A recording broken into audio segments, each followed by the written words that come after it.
Hamas ने 7 अक्टूबर 2023 को Israel पे मिसाइल लगभग 500 मिसाइल दागा, जिसकी वजह से आज इतनी बड़ी।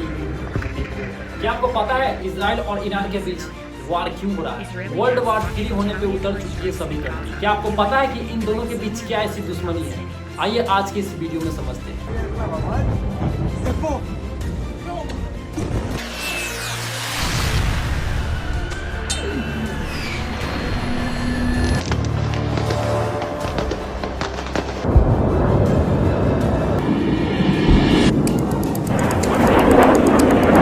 दरअसल इस युद्ध होने के पीछे एक जमजात दुश्मनी है इन दोनों के बीच। इन सभी कंट्रियों के पीछे एक बहुत बड़ा हिस्ट्री छुपा हुआ है, जिसकी वजह से बहुत लोगों को नहीं पता है। आइए आज की इस वीडियो में पूरे हिस्ट्री कवर करते हैं, जानते हैं आखिरकार क्या हिस्ट्री है इस वर्ल्ड वार के होने का। ये कहानी शुरू होती है सेकेंड वर्ल्ड वार के समय में। यहूदियों के लिए एक नए देश इजराइल का गठन हुआ। मिस्र, जॉर्डन और सीरिया को हराया और सिनाई, मालदीव, गाजा पट्टी, पश्चिमी तट, पूर्वी यरूशलेम और गोलान हाइट्स पर कब्जा कर लिया। इन सभी कंट्रियों को मिसाइल से इजराइल ने गर्दा उड़ा दिया, क्योंकि इजराइल मिसाइल बनाने में शुरू से ही माहिर है। दरअसल इजराइल के पीछे इस डिफेंस को बनाना एक बहुत बड़ा टॉपिक हो सकता है। मैं इस टॉपिक को एक दूसरे वीडियो में कवर करूंगा। फिलहाल आप इतना इस चीज को शॉर्ट में समझ सकते हैं कि आखिरकार इसका मेन रीजन क्या है। ये कहानी शुरू होती है 1914 से 18 के बीच, जब मिडिल ईस्ट में समझौता होता है। वर्ल्ड वार 2 में ही जब दुनिया वार में शामिल हो रही थी, तब की कहानी है। दरअसल 1914 से 18 के बीच ही अंग्रेजों ने कुछ समझौते किए थे, जिसकी वजह से कुछ बंटवारा कंट्री को यूं कर दिया गया था। इसमें फ्रांस, ब्रिटेन, रूस, इटली, यूएस ये एक साथ होकर के वर्ल्ड वार 2 लड़ रहे थे। वही दूसरी तरफ Germany, Hungary, Australia and Ottoman Empire एक साथ लड़ रहे थे। मतलब इन सभी कंट्रियों को 2 भागों में डिवाइड कर दिया गया था और ये अंग्रेजों ने बंटवारा कर दिया था। वो दिया था कि जो जीतेगा उसके बाद एक अलग कंट्री उसके लिए बनाया जाएगा। आइए समझते हैं इसके आगे आखिर क्या। ऑटोमन एम्पायर को उस समय तुर्क साम्राज्य के नाम से जाना जाता था। ये बहुत बड़ी साम्राज्य थी, अफ्रीका, यूरोप, एशिया तक विकसित था। लगभग ये 600 साल पहले की बात है। उस समय ब्रिटिशर्स का बहुत बड़ा शासन था, जो राज करने के तरीका और कूटनीति के मामले में ब्रिटिशर्स आगे थे। पर इस बात को आप समझ सकते हैं, आपको पता ही होगा भारत और पाकिस्तान को ब्रिटिशर्स ने कैसे बंटवारा कर दिया। सेकेंड वर्ल्ड वार के दौरान समझौता हुए थे कुछ यूं। वर्ल्ड वार 2 में ही ब्रिटिशर्स ने साई-पिकॉट एग्रीमेंट में ही समझौता कर दिया था और ये बताया था कि जो जीतेगा उसके बाद किसका कौन सी कंट्री होगी।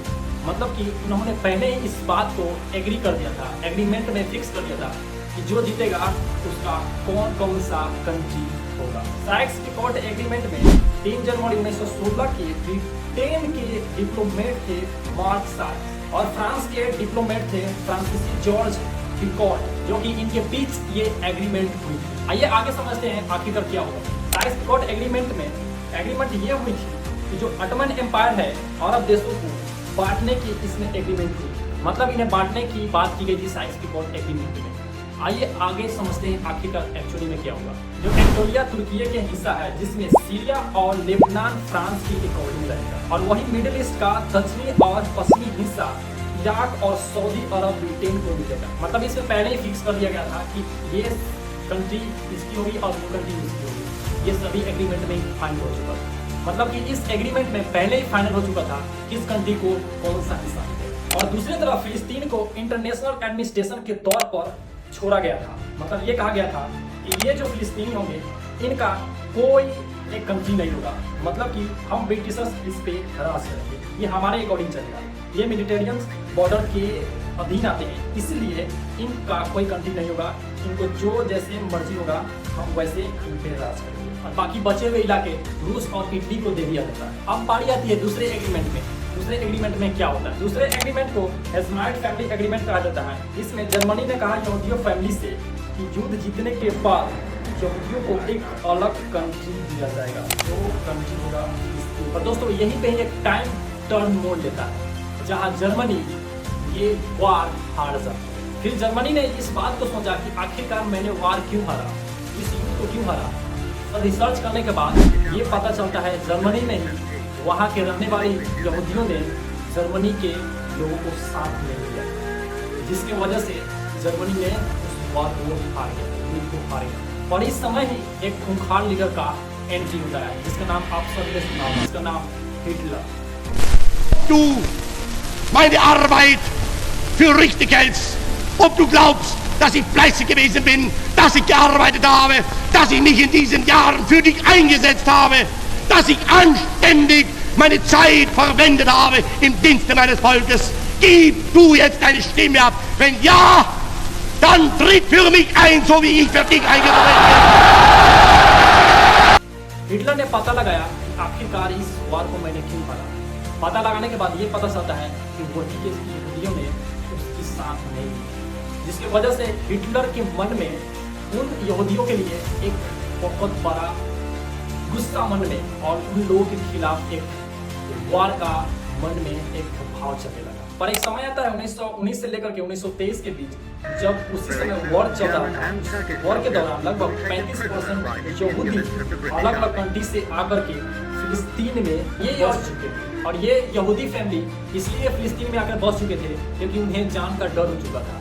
ये पता चल चुका था कि शायद अब उसके साथ एक बहुत बड़ा दुर्व्यवहार किया जाएगा, मतलब कि उसके साथ कोई भी स्टेप लिया जा सकता है उन लोगों को मारने के लिए। इसीलिए शायद लगभग 35% यहूदियों ने भाग करके फिलिस्तीन में ही जाकर अपना जगह बना लिया था और वहीं रहने लगे थे। पर एक समय आता है 1921 में विंस्टन चर्चिल को एक लेटर लिखा जाता है और इस लेटर में ये कहा जाता है कि यहूदी फैमिली फिलिस्तीन में रहने वाले वो एक अलग अपना कंट्री बना रहे हैं और एक अपना खुद का सेना तैयार कर रहे हैं लोगों से युद्ध करने के लिए, दूसरे कंट्री से वॉर करने के लिए, जो लोग उसके साथ अन्याय किए। और उसी समय यहूदियों ने एक अपने सेफ्टी के लिए द आयरन वॉल का तैयार किया अपने बचाव के लिए। इस द आयरन वॉल पे कितने सारे बुक्स लिखे जाते हैं, आपको पता होगा, शायद आपने कहीं ना कहीं इस नाम को सुना हो। यहूदी ने ही उस फिलिस्तीन में रहने वाले इस आयरन वॉल को बनाया अपने आप को सेफ्टी के। पर एक समय आता है 1947 में यूएन ने फिलिस्तीन को 2 पार्ट में डिवाइड कर दिया। एक का नाम रख दिया यहूदी और दूसरे का नाम फिलिस्तीन, जो आज की डेट में आपने नाम सुना होगा फिलिस्तीन कंट्री। और उसी समय यहूदियों को पॉपुलेशन के अकॉर्डिंग फिलिस्तीन में 62% उस यहूदी को जमीन दे दिया जाता है, मतलब कि एरिया दे दिया जाता है उन लोगों को रहने के लिए। ये सभी कहानी तब हुआ जिस समय ये एक लेटर लिखा गया था और ये कहा गया था कि वो लोग अपना खुद का एक कंट्री बना रहे हैं। तो उसी समय इन चीज़ों को थोड़ा देख करके इग्नोर कर दिया गया और धीरे धीरे यहूदियों ने एक अपना खुद का सेना तैयार किया, खुद का पॉपुलेशन बढ़ाया, जिसकी वजह से उन लोगों का भी एक दबदबा धीरे धीरे बढ़ने लगा। और उस दबदबों की वजह से धीरे धीरे फिलिस्तीन में ही यहूदियों ने एक अपना रूप साफ बना और वही जब डिवाइड कर दिया गया यहूदियों को और फिलिस्तीनियों को, तब उसी समय 62% जब यहूदियों को जमीन मिलता है रहने के लिए उस फिलिस्तीन में, तब उसी समय उस यहूदियों को एक नाम दिया जाता है, उस कंट्री का नाम पड़ता है इजराइल। तो आज की डेट में इजराइल और ईरान के बीच वॉर चल रही है और इसी बीच यूएस और रसिया अलग अलग कंट्री भी इन्वॉल्व हो चुकी है और वॉर भी चल रही है। और इसी बीच आते हैं यूएस और इजराइल के बीच। यूएस और इजराइल के बीच ऐसा क्या दोस्ती है जिसकी वजह से ये 2 कंट्री एक साथ है और ये 2 कंट्री मिल करके ईरान पे अटैक कर रही है। आखिरकार क्या ऐसा मेन रीजन है, आइए आगे समझते हैं। और डेट था 14 मई 1948 में इजराइल ने फिलिस्तीन के अंदर ही अपनी एक कंट्री घोषित कर चुके थे। अपने आप को ये मान चुका था लोग कि मैं एक अपना कंट्री बना दूँ, अपने आप को आज़ाद घोषित कर चुके थे। और उसी समय शुरू होता है इजराइल और ईरान के बीच मतभेद। ये क्यों हुआ, आइए आगे बढ़ते। जब समय आता है यूएन में मेंबर बनने का, तब उसी समय ये कहा जाता है कि इजराइल को भी यूएन में मेंबर बनाया जाए और इस बात को ईरान को स्वीकार नहीं था। इस बात से ईरान बहुत ही नाखुश था। दोस्तों, जब वोटिंग हो रही थी यूएन के मेंबर बनने के लिए, ये कहानी है 1949 में, जब 13 कंट्री वोटिंग अगेंस्ट में इजराइल के खिलाफ, जिसमें से भारत भी, उस 13 कंट्री में भारत भी शामिल थी इजराइलों के खिलाफ, मतलब वोटिंग करना। इजराइल को ये नहीं कहा जाता कि यूएन में शामिल होना। ये सभी समय बीत जाता है। अब वक्त आता है 1953 में, जो ईरान खुद इजराइल को एक डेमोक्रेटिक मतलब स्वतंत्र देश मानने लगा था, जो आज तक इस बात को सऊदी अरब ने स्वीकार नहीं किया इजराइल को कि ये इजराइल डेमोक्रेटिक कंट्री। और आपके मन में एक सवाल आएगा, आखिर ऐसा क्या हुआ जो ईरान ने इसराइल को डेमोक्रेटिक कंट्री माना था। कल तक तो इन दोनों के बीच एक मतभेद सा था, ये एक दूसरे के लिए वॉर करने के लिए तैयार थे, एक दूसरे को मारने के लिए तैयार नहीं थे। आखिर ऐसा क्या हुआ जो ईरान इस बात को खुद स्वीकार कर लिया कि इसराइल अब आज़ाद देश है। इस बात को समझने के लिए आइए फिर से एक बैक हिस्ट्री में चलते हैं, हिस्ट्री को देखते हैं आखिरकार क्या हुआ। एक समय आता है जिस समय मोहम्मद रजा शाह पहलवी ने इसराइल और ईरान के बीच एक अच्छे फ्रेंडशिप कर चुके थे। शाह पहलवी उस समय ईरान में खुद एक लीडर थे जो उस ईरान को लीड कर रहे थे। आपको शाह पहलवी के बारे में नहीं पता तो मैं इतना बता दूं कि उस समय ईरान को खुद वो एक लीड कर रहे थे। आखिरकार ऐसा क्या हुआ जो इन दोनों को एक अच्छे फ्रेंडशिप करना पड़ा, आइए समझते हैं आगे वीडियो में। दरअसल कहानी यूँ था, इसराइल वेपन्स बनाने के मामले में काफ़ी ज़्यादा आगे था और वही ईरान की कंट्री में वहाँ तेल का उत्पादन सबसे ज़्यादा था। ईरान में तेल का उत्पादन मतलब तेल का मात्रा सबसे ज़्यादा था और इधर इसराइल के पास वेपन्स का सोर्स काफ़ी ज़्यादा था। इसी सब को देखते हुए इसराइल और ईरान ने आपस में फ्रेंडशिप कर ली और उसके बाद धीरे धीरे इन दोनों के बीच एक एक्सपोर्ट और इंपोर्ट का बिजनेस चलने लगा। मतलब कि इसराइल हथियार बना करके ईरान को देता और ईरान तेल वहाँ से इसराइल को भेजता। इन दोनों के बीच बहुत अच्छे फ्रेंडशिप हो गए थे और काफ़ी ज़्यादा मन मिलने लगा था कि जब आपस में एक दूसरे के बीच एक्सपोर्ट का बिजनेस करने लगे, जब हथियार का बिजनेस करने लगे थे और तेल का बिजनेस करने लगे ताकि कंट्री को एक बूस्ट किया जा सके। जहाँ ईरान 40% तेल इसराइल को दिया करता था, पर एक समय आता है जो इसराइल और ईरान के बीच मतभेद होने लगता है। आखिर क्यों, आइए समझते हैं आगे वीडियो। उस समय रुहेला खुमनी एक लीडर के रूप में आया और अब्दुल्ला खुमनेई ने लोगों को आगने के बाद ईरान में उन लोगों को भड़काने लगा, ये कह करके कि देखो इसराइल तुम्हारे सारे तेलों को मतलब तुम्हारे सारे बिजनेसों को लेकर के खुद वो आगे बढ़ रहा है और तुम लोगों को धोखा दे रहा है, ऐसा रीजनली बेस को खराब कर रहा है। उन लोगों का कहना था, अब्दुल्ला खुमनेई और रुहेला खुमनी का ये मानना था, ये कहना था कि हम लोगों का कल्चर खराब कर रहा है। उस समय ईरान और इसराइल के बीच जो बिजनेस चल रही थी और उस बीच यूएस मतलब अमेरिका भी जो वहाँ उन लोगों के बीच भी तेल का बिजनेस चलता था।